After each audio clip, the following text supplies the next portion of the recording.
In our headlines on this Monday afternoon, April 8th, here on the Korean Peninsula. South Korea successfully launches a second reconnaissance satellite aboard a SpaceX Falcon 9 rocket from the Kennedy Space Center in Florida on the evening of April 7th, local time. Meanwhile, medical practitioners here voice intentions to share with the public their unified stance regarding government-proposed reforms later this week after Wednesday's parliamentary election. Elsewhere, there has been some advance in truce talks among negotiators in Cairo to halt the conflict between Israel and Hamas, while separately Israeli ground troops pull back from southern Gaza.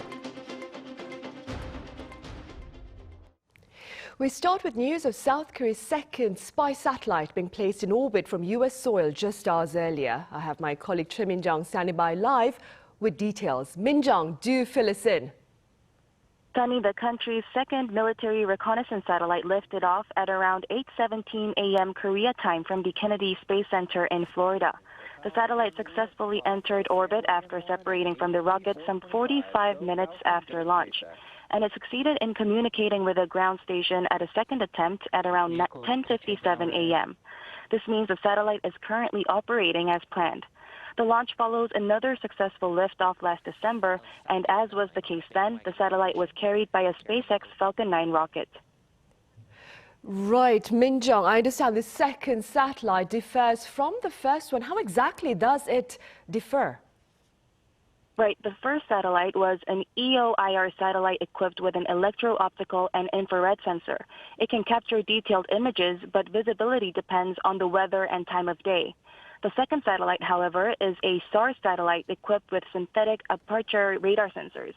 The system captures clear images day or night, regardless of weather conditions. The EO-IR satellite checks in on the Korean Peninsula twice a day, but the SAR satellite does so about 4 to 6 times a day. This means the military can perform twice as many reconnaissance activities with the launch of the second satellite. Right, I see. Also, Min-jung, this latest launch, it's part of the broader 425 mission of the military. Do tell us more.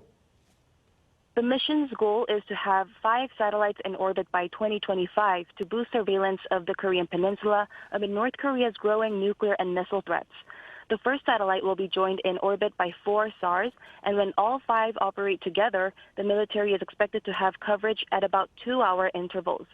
Today's launch comes as North Korea also ramps up its spying activities. The North launched its first spy satellite last November and aims to launch 3 more this year.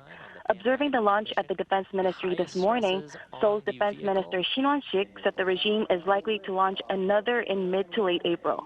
Despite the regime's ongoing efforts, the ministry showed confidence that South Korea's military space technology is far more advanced than the North's. This is all I have for now. Back to you, Sunny. All right, Min-jung, thank you for that coverage. That was our correspondent, Chair Min-jung, reporting from the Defense Ministry. Meanwhile, senior defense authorities from South Korea and the U.S. are poised to meet later this week to address North Korea's evolving weapons threats.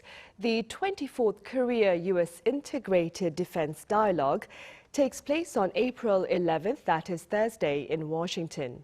The semi-annual meeting will be led by South Korea's Deputy Defense Minister for Policy, Cho Chang-nae, and U.S. Assistant Secretary of Defense for Indo-Pacific Security Affairs, Eli Ratner, and Acting Deputy Assistant Secretary for Defense for East Asia, Andrew Wintonitz. On the agenda are efforts to enhance joint defense and deterrence against North Korea's rampant provocations. In other news, Japanese Prime Minister Fumio Kishida says Tokyo has in motion a high-level endeavor to pave the path to a potential summit with North Korean leader Kim Jong-un. Speaking to CNN this past weekend, Mr. Kishida added the envisioned summit will seek to tackle unresolved matters. Pundits believe these matters include the abduction of Japanese nationals in the 1970s and 80s by North Korean agents. The Japanese leader also spoke of monitoring weapons collaboration between North Korea and Russia, while voicing concern over joint military drills between China and Russia. Health authorities here have reaffirmed their hopes for constructive talks with medical practitioners who, for their part, have shared plans to make a public address about their stance later this week. Our Iani has the latest. In Monday's briefing, the government maintained that it is still open for talks, but once again highlighted the need to increase the medical school quota by 2,000 places. If alternative solutions backed by scientific evidence and logical reasoning are presented, the government is open for discussion. On Sunday, the Korean Medical Association's Emergency Committee described last week's meeting with President Yoon Suk-yeol as a meaningful encounter. The Emergency Response Committee assesses the meeting between the President and Park Dan, head of the Korean Intern and Resident Association, as meaningful. The Korean Medical Association reiterates its support for the doctors and students, urging for a unified voice. During the announcement, he also requested for the Ministry of Education to halt the ongoing process related to the quota increase. He also said the Korean Medical Association, professors, trainee doctors, and medical students will speak with a collective voice from now on and will be holding a joint press conference within this week. Meanwhile, some universities have decided to resume classes that had been postponed due to medical students' applications for leave of absence and refusal to attend classes. Gyeongbuk National University and Jeonbuk National University will resume classes starting from Monday, while Catholic University and Jeonnam National University will resume classes on the 15th. Based on the regulation that requires at least 30 weeks of lectures annually, the university said they could not delay the academic schedule any farther. Lee Eun-hee, Arirang News. On the local political front, early voting for the 22nd general election came to a close this past Saturday. According to the National Election Commission, the two-day voting period had 13.8 million people, that's over 31% of the country's voters, casting their ballots. The number also marks the highest voter turnout for an early voting in Korea's general election history. Now, these early ballots will be tallied after Wednesday's official vote, which begins at 6 in the morning and ends at 6 in the evening. And with some 40 hours left to the general election, candidates from the ruling and main opposition parties have been revving up their campaigns in the metropolitan area, including in the district of Yongsan-gu here in Seoul. Our correspondent Lee Si-hu was there. I'm here in Yongsan-gu district, located right in the center of Seoul. To the district's south runs the Hangang River, to its north, Namsan Mountain. And this is where a fierce race is taking place right now for a seat in the National Assembly. Yongsan-gu is the third least populous of 25 districts in Seoul, with a population of roughly 227,000. But sitting across what's called the Hangang Belt, a name for key districts along the capital's main river, and housing the presidential office since the beginning of the Yoon administration in 2022, it's now being dubbed a new political hotspot. For this year's general election, the ruling People Power Party's Kwon Young-se and the main opposition Democratic Party's Kang Tae-ung are running against each other for the second time. 4 years ago, Kwon won by just 890 votes, or 0.7 percentage points. This was the smallest margin between winning and losing candidates in a Seoul district that year. On Friday, the first day of early voting, the rival candidates went out on the streets encouraging people to vote. 투표하셔야 이깁니다. 투표해야 지킵니다. 안녕하세요. 저는 강태홍입니다. 고등학교 국가공무원입니다. 강태홍. Kwon has served 4 terms in the assembly and as Minister of Unification. He wishes to reform the area's transportation and advance a long-stalled development project to build an international business hub.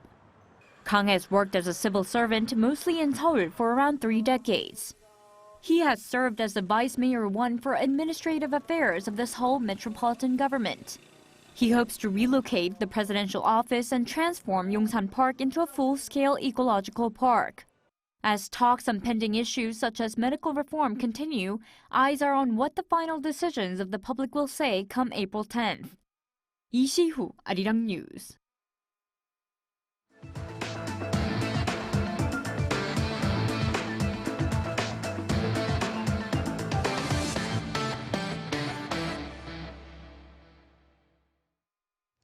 There appears to be some tangible progress in truce talks among negotiators this past weekend in Egypt, aimed at halting the armed conflict between Israel and Hamas in Gaza. Our Ian-jin reports.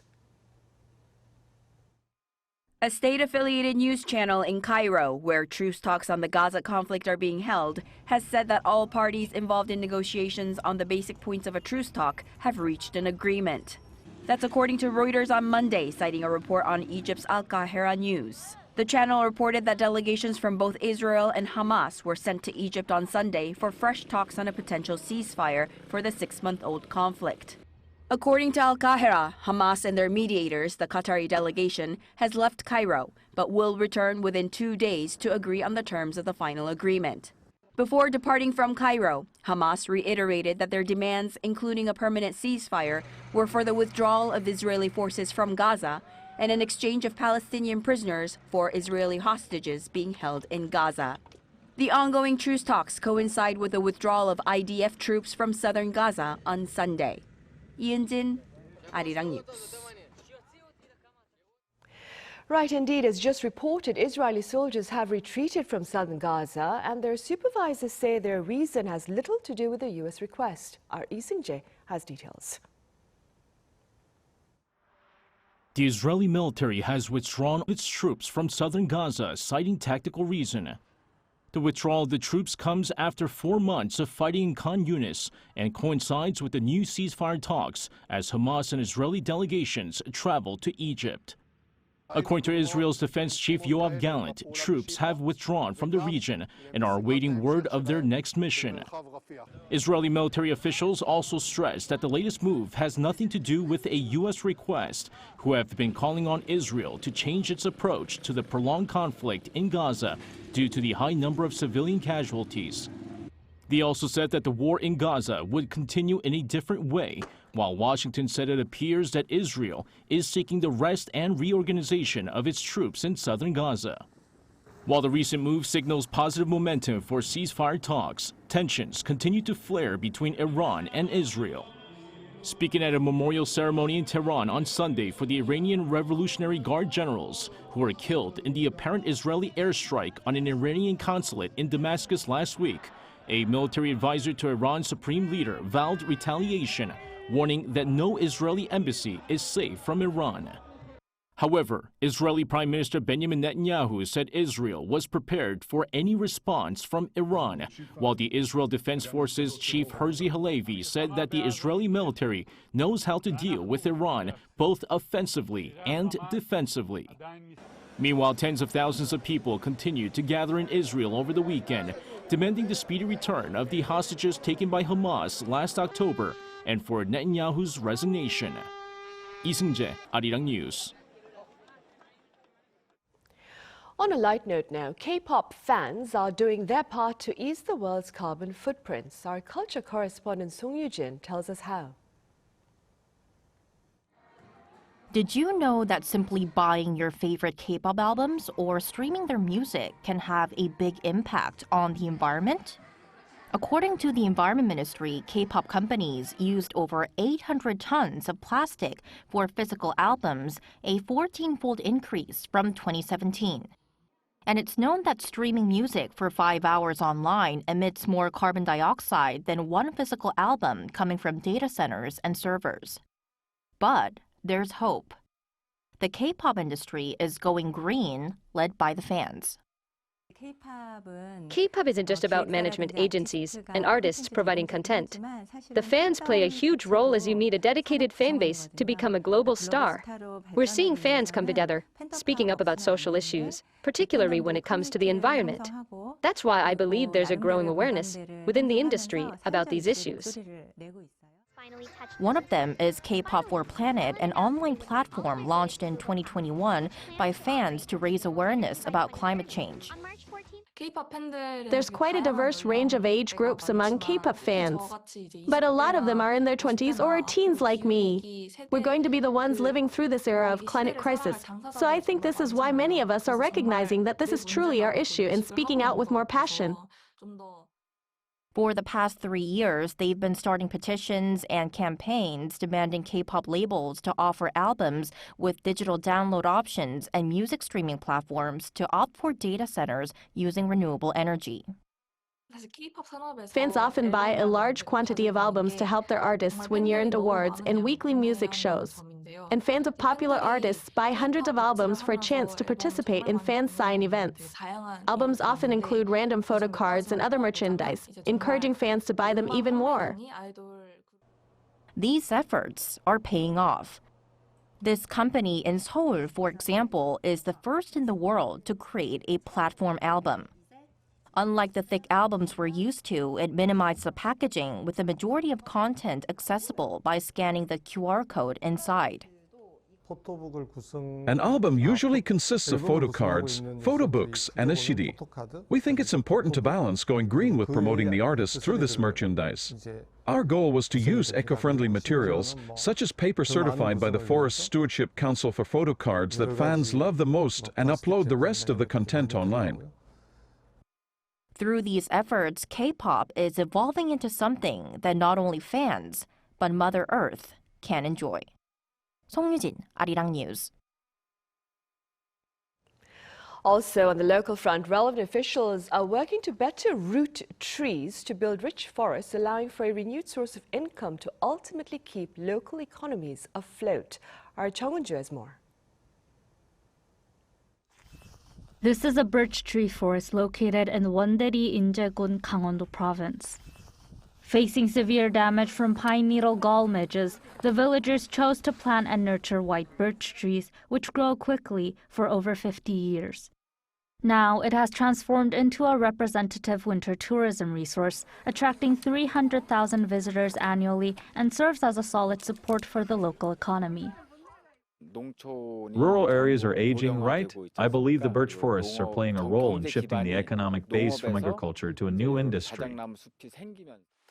The top 100 luxury forests were selected by gathering public opinion from 2017 to 2023 among national, private, and locally managed forests. The list includes 29 forests created through afforestation and forest cultivation, such as the Hinoki cypress forest in Gochangub, Jeollabuk-do province, and the Korean pine forest in Yangpyeong-gun, Gyeonggi-do province. There are also 45 forests suitable for leisure activities, such as the white birch forest in Injegun, Gangwon-do province, and the healing forest in Seogwipo, Jeju Island. 26 forests with valuable conservation needs are on the list as well, such as Gomberyong in Injegun, Gangwon-do province and Gwangnung Forest in Pocheon, Gyeonggi-do province. Projects are underway to revive endangered areas using forests. The project aims to develop forest ecology programs centered around luxury forests and utilize them as tourism resources. The white birch forest in Inje attracts 300,000 visitors annually, and its ripple effect on the local economy amounts to 33.6 billion won annually. Each luxury forest demonstrates that it can be an important resource for reviving endangered areas. The UN has proposed promoting the livelihoods of residents as a strategy for taking care of the forests. Chong-un-ju, Arirang News.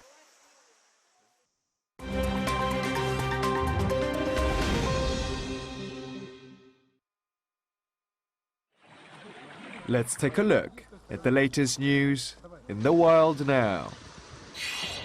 The Russian government has declared a federal emergency in the country's southern Orenburg region amid rising water levels in the Ural River. Some of the biggest floods in decades have hit Russian regions in the Ural Mountains and Siberia, as well as parts of Kazakhstan over the past few days.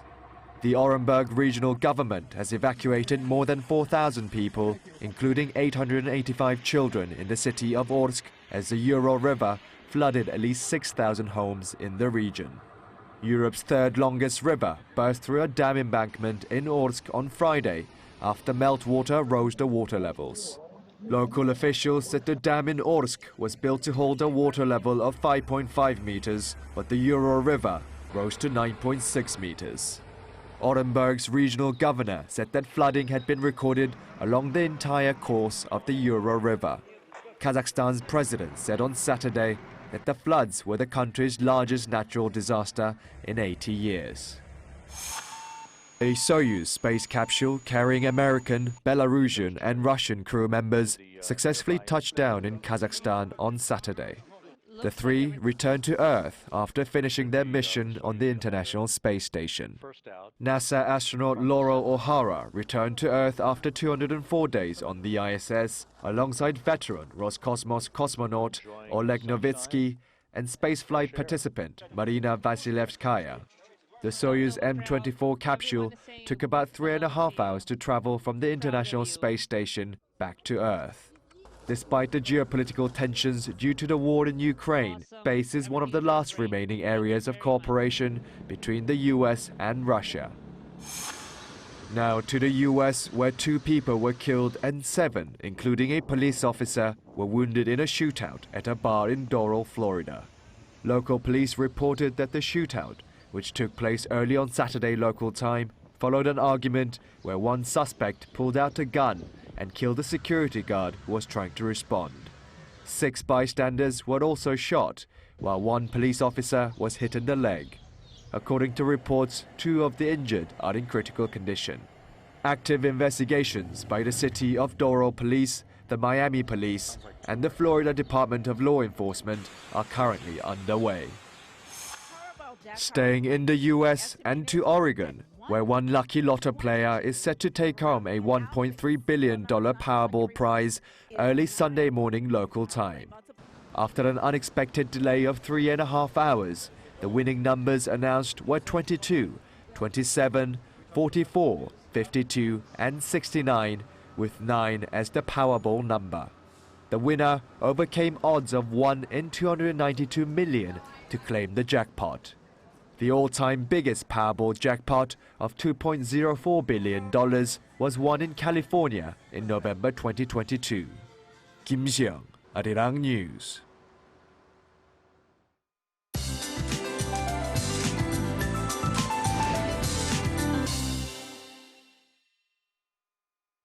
Good afternoon. Major cherry blossom spots in the capital area were crowded over the weekend with tourists and residents enjoying the full bloom. The weather was also quite warm, almost early summer-like weather on Sunday under bright skies. And we are having another warm afternoon in most places after a breezy start. Western parts of the country, however, are dealing with bad dust levels, while the capital area remains under a dry weather advisory. Humidity in Seoul could go down to as low as 20% by the late afternoon, which is 30% lower than the ideal level. So please try to stay hydrated. Partly sunny to cloudy skies are expected in most parts of the country, with rain in the forecast for Jeju in the afternoon. And Seoul and Daejeon will go up to 23 degrees Celsius, Busan topping out at 21 degrees Celsius. It will stay dry through this week with more roller coaster temperatures between lows and highs, waking up to single-digit morning temperatures on General Election Day on Wednesday. That's Korea for you, and here's a look at the international weather conditions.